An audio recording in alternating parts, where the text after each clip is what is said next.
A police officer entered a prison cell and quietly said to the prisoner, "You have exactly 2 months to live, and then you will be executed. If you have any final requests, let us know, and we will try to fulfill them." But the prisoner did not cry or beg. Instead, he smiled and said, "My final wish, until the day of my death, is to spend every night with a woman." The officer was shocked and stunned, saying, "That's impossible. We cannot bring a random woman here to fulfill such a request." But the prisoner looked into her eyes and boldly said, "Why not you?" The officer clenched her jaw in anger but remained composed. She said, "I am a police officer, not here to entertain a prisoner's fantasies." Yet he did not back down. His wish remained unchanged. So, the question is, did the officer ultimately fulfill his final request? Stay until the end.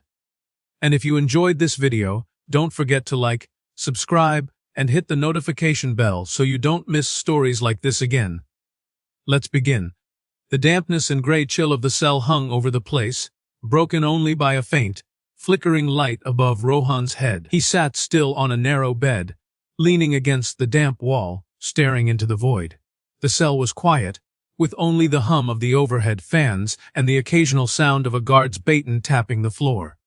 Despite being only 21 years old, Rohan's eyes held a strange maturity, born of pain, regret, and something else.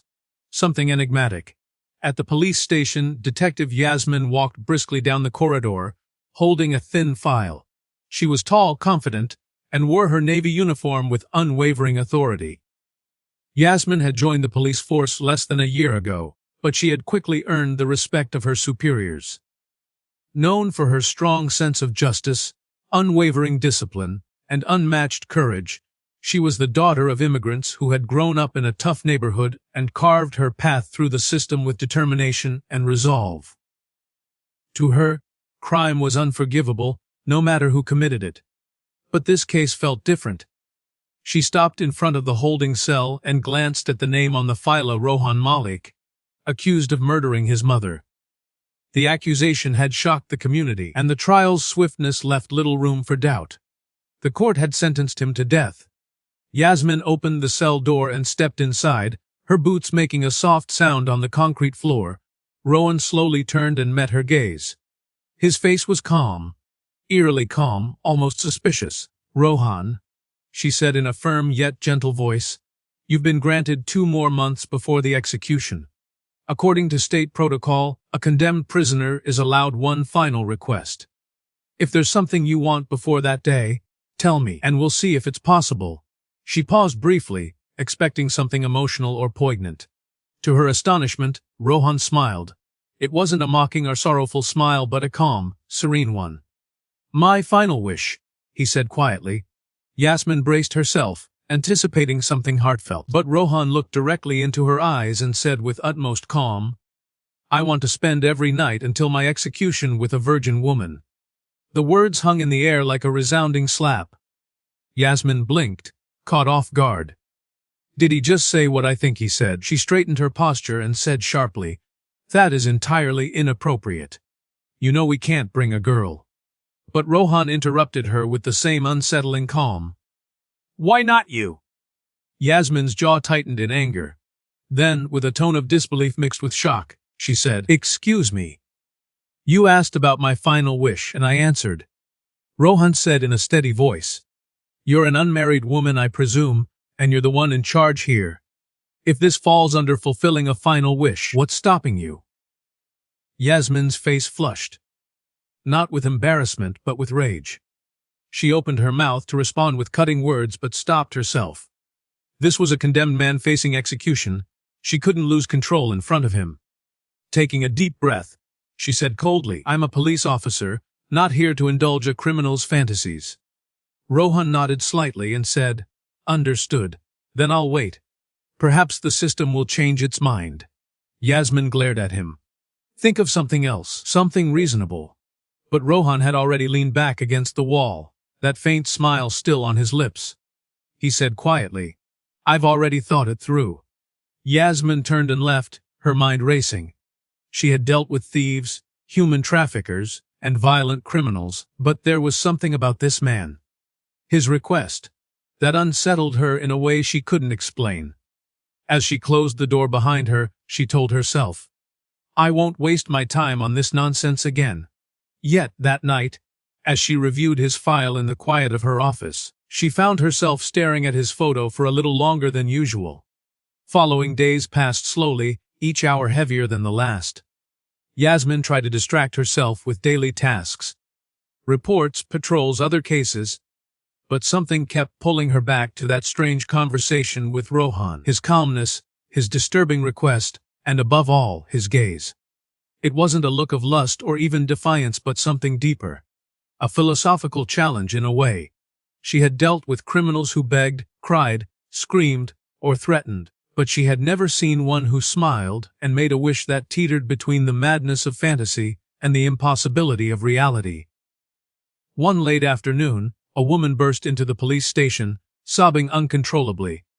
Yasmin was at her desk, reviewing theft reports, when she heard the commotion. The woman, in her 40s, clutched a tattered bag, her eyes red with panic. "Madam," she said in a choked voice, "someone broke into my house. They stole everything. My jewelry, my money, my cards, even my late husband's watch." Yasmin stood immediately and said in a calm voice, "Don't worry, ma'am, we'll help you. Give me your address and tell me if you saw anything suspicious." After dispatching 2 officers to investigate, Yasmin decided to stay at the station. It was just her and Rohan now. The other officers had left for field assignments. The sky outside was ablaze with an electric hue, and the sun was slowly setting, casting long shadows on the tiled corridor floor. Yasmin felt restless and began walking down the hallway toward Rohan's cell. Perhaps it was boredom, curiosity, or something else indescribable that drew her back to him. There she found him sitting in the same position as before, his back against the wall, legs folded beneath him. He looked up at her and smiled faintly, with a hint of mockery, as she approached. "I was beginning to wonder if you'd come back," he said. She responded sharply, "I'm not here for your amusement. I'm here to ask you, don't you feel anything? You've been sentenced to death for killing your mother, yet you sit here smiling as if it's all a game." Rohan's eyes shifted slightly, and the smile on his lips faded, though not entirely. He said slowly, "Has it ever crossed your mind that I might not have done what they say I did?"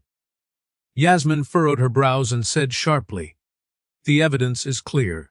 Your mother was found bleeding on the ground, and you were standing there with a blood-stained stick in your hand. You didn't even defend yourself at the trial." Rohan replied in a soft voice, his gaze tinged with memories. "I was in shock. My mother was everything to me. I heard her scream and ran to her. Someone had already attacked her before I got there. I grabbed a stick from the yard to defend her, but it was too late."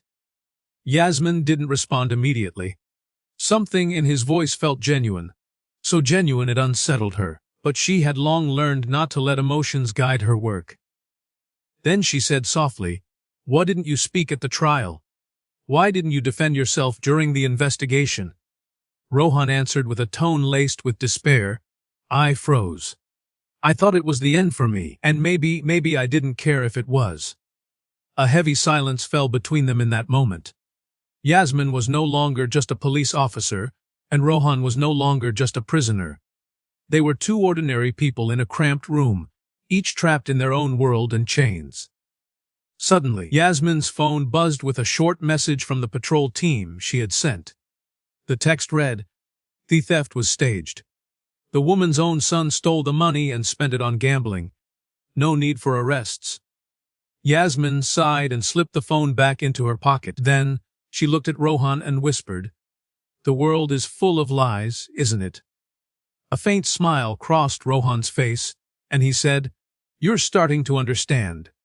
That night, an official letter arrived at Yasmin's desk from the regional prison director's office. It stated that if Rohan had a final wish, and if it could be fulfilled within legal and ethical boundaries, the administration should do its utmost to accommodate it. Yasmin stared at the document, her heart racing.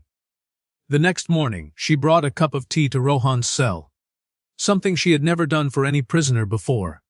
He looked at the cup, then at her, and said, "You're showing kindness." That's dangerous in a place like this. Handing him the tea, she replied, You still have 2 months. This doesn't mean anything. He took the cup and sipped slowly, then looked into her eyes and said, The wish I told you about hasn't changed. Yasmin said nothing. She stood there, silent as a statue.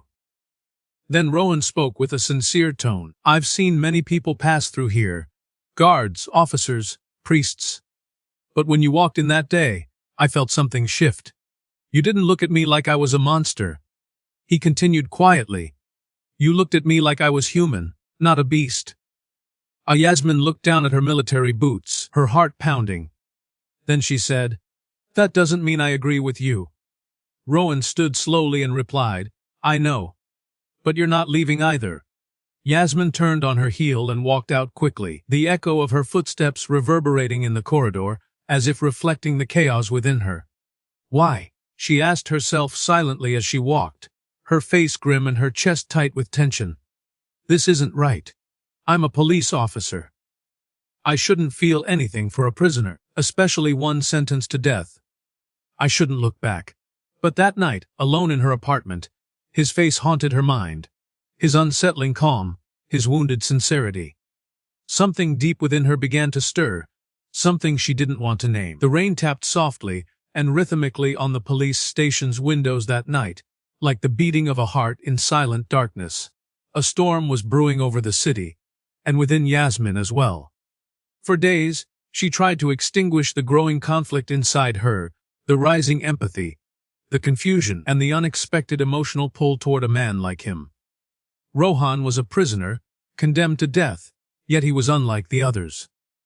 There was something in him, a terrifying honesty, a hidden vulnerability, and a raw humanity. This dangerous humanity began to crack the armor Yasmin had built over the years as a woman in law enforcement, in a world that demanded she be tough, strict, and unbreakable.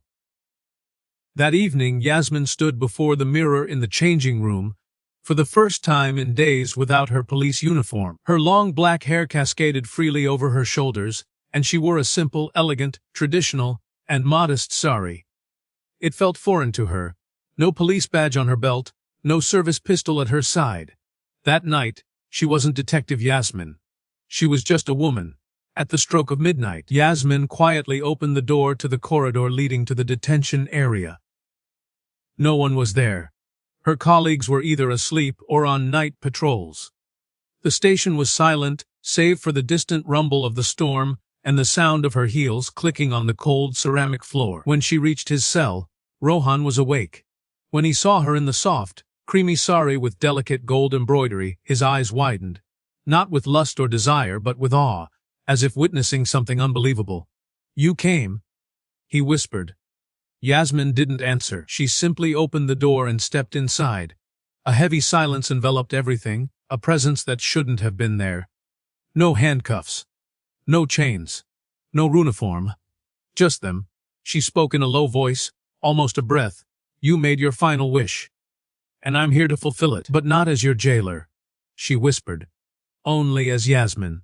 Rohan nodded, emotion glinting in his eyes. I never expected you to come, he said. She replied honestly. Neither did I. That night, within the cold prison walls built for those condemned to their end, something happened. Something that defied everything Yasmin had ever believed in. It was against the rules. Against logic. Against everything she had been taught about justice and duty. But it was real. They embraced in silence, communicating through touches and warmth, and that quiet desperation. The desperation of two souls who found a genuine connection in a place meant for separation. Afterward they sat together on the floor, their backs against the wall, gazing at the narrow barred window, where moonlight struggled to pierce the night's clouds. Rohan spoke in a soft voice, his eyes tracing her features. I've never seen anyone in my life do what you did. I meant every word I said. You didn't look at me like a monster. Yasmin looked at him, her face unreadable, and then said, Because I don't think you're a monster. He turned to her, whispering, Then why didn't anyone believe me? She replied, Maybe because no one took the time to listen to you. I listened to you for 2 hours. In those 2 hours, everything fell silent, and the truth, long suppressed in Rohan's chest, burst forth. He told her what happened that night. How he came home and heard his mother scream. How he saw a man fleeing through the back door, blood trailing around his frail body. How he chased the man but returned too late. How he grabbed a stick lying near the door, confused and afraid. When the villagers arrived, all they saw was a boy holding a weapon and a woman bleeding on the ground. He told her, "In the first interrogation, I tried to speak, but fear choked my words. The system was faster than my voice. The lawyers didn't care. The verdict was issued before anyone heard me." Yasmin's throat tightened, and for the first time in her professional life, she felt shame. Not for crossing a line, but because that line had been drawn in the wrong place. The next morning, Yasmin stood before her direct superior and demanded the case be reopened. She submitted a formal request, argued before the judge, and attached a personal report. Colleagues whispered, superiors raised their eyebrows, but she didn't stop. She had looked into a man's eyes and knew he was telling the truth. Weeks passed. The investigation was reopened, witnesses were recalled, and forensic reports were reviewed. Then came the bombshell: the fingerprints on the stick didn't belong to Rohan but to a known criminal, a wanted man who had vanished that night. The case collapsed. The real killer was found, arrested, and confessed to the crime. Rohan was declared innocent, and the court overturned his death sentence. He was free. As the sun set on the day he walked out of the courtroom as a free man for the first time in a year, Yasmin was waiting outside, dressed in civilian clothes. No badge, no uniform, just a smile. He approached her slowly, unsure if it was all real. He whispered, "I don't even know what to say." She stepped forward, took his hand, and replied with a smile, "Then don't say anything. Just live." 3 months later, in a quiet ceremony attended only by close friends and colleagues, Yasmin and Rohan were married. She was 3 years older than him, but that didn't matter to them. He had been sentenced to death, and she had once feared feeling anything.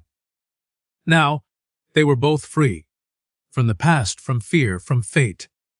Their marriage brought a strange kind of peace to both of them, not the kind filled with grand romance or perfect moments, but something deeper, a quiet companionship and understanding neither had known before. They had survived something tragic and brutal together. And now, in their modest 2-room apartment on the city's outskirts, they were finally learning to breathe again. Rohan began working part-time at a legal aid center, helping former convicts navigate life after prison. Yasmin, though still with the police, requested a transfer to internal affairs, away from the explosions and street crimes, away from the places where memories of Rohan behind bars still lingered. On weekends, they cooked together, bickering over trivial things like which side the cumin should be on, or whether to plant tulips or jasmine on the balcony. Sometimes they laughed until Yasmin's eyes teared up. Other times, late at night, she found Rohan sitting silently in the living room, staring at the moonlight streaming through the window. The wounds of prison hadn't fully healed, but they were getting better, slowly surely. Then the letter arrived. It came on a Tuesday, with no sender's name or return address, just a plain envelope slipped under their door. Yasmin picked it up absent-mindedly after returning from her morning jog and opened it, only to find something unexpected. "You freed a killer. I wasn't done with him yet." She froze. The letter slipped from her hand and fluttered to the floor. It bore no signature or handwriting, just words printed in plain, bold Arabic letters. Her mind snapped into tactical mode and she began to wonder, was someone following me? Following Rohan? Is this a prank? A threat, or something more dangerous? What if it was the man who killed his mother? She debated whether to tell Rohan. That same day he walked in smiling, carrying a bag full of vegetables. Her smile was forced, not reaching her eyes. That night, during dinner, Rohan noticed Yasmin's silence. He asked gently, "What's wrong?" She hesitated for a moment, then slid the letter across the table. He read it twice, his hand trembling slightly. "Do you think it's him?" he whispered. She replied calmly, "I don't know." Then she added, "But I'm not taking any chances." Over the next week, Yasmin quietly reopened old files and contacted the forensics team in the area. She requested closed reports from the prison system and even visited the man convicted of killing Rohan's mother. A frail man with sunken eyes named Cambius, he had confessed to the crime. But something in the way he spoke made Yasmin uneasy. "Why do they say I killed her exactly?" he said, his eyes glinting with a strange intensity. "Maybe I did. Maybe I didn't. Things get blurry when you're in a place like this for too long." Yasmin's heart sank, a cold weight settling in her chest. What if the wrong man had been convicted? What if Rohan's release wasn't the end of the story, but the beginning of something more complex? That night, as the storm raged and the lights in their apartment flickered, Yasmin sat awake, staring at the letter again. The words seemed to pulse, as if leaping off the page. "I wasn't done with him yet." She moved quietly, locking all the windows and doors. She checked on Rohan, who slept peacefully, unaware. But something deep within Yasmin knew trouble was coming. This time she would stand guard, not just for justice, but for love itself. In the days that followed, Yasmin felt mounting pressure. The shadow over her heart grew denser, inescapable. Her gamble was bigger than she had imagined. She wondered if what was happening now was the beginning of the end, or just a new chapter. Were the fears she felt real? Was there a hidden force manipulating their fates, toying with the moments she had hoped would be peaceful? One day, while reviewing reports in her office, an officer entered with new documents. His face was troubled, his eyes filled with worry. The investigation revealed there's someone else behind the campaign targeting Rohan. And you, Yasmin. She didn't linger on the details in the reports. A pang shot through her heart, as if she finally understood what had been happening all along. Someone was pulling the strings, manipulating events from behind the scenes. They were all just chess pieces in their game. In that moment, she recalled the words she had read, the words written on the paper. "I wasn't done with him yet." It wasn't a passing threat. It was a warning, hinting at something larger, something no one could fully comprehend. After a week of relentless tension, Yasmin received another letter, this time handwritten on old paper. It was cryptic, shrouded in mystery, but its words were clear: "You freed a killer." I wasn't done with him yet. Yasmin wasn't alone in this battle. Rohan, who had once been abandoned by life, stood by her side. Despite everything, they found strength in each other. The strength that had emerged from those dark moments. In the end, together, they uncovered the true culprit and revealed the full truth. The scheme played against them was devastating, but it wasn't enough to stop them. Yasmin and Rohan reclaimed their lives and held fast to everything they had built over the years. As they learned from their experience, no matter the storm, even in the deepest darkness, there was always a light on the horizon waiting to guide them to safety. In that moment, they knew nothing could tear them apart. And in the end, love proved greater than anything else. If you enjoyed this video, don't forget to like, subscribe, and follow us for more. Stay safe and take care. Goodbye.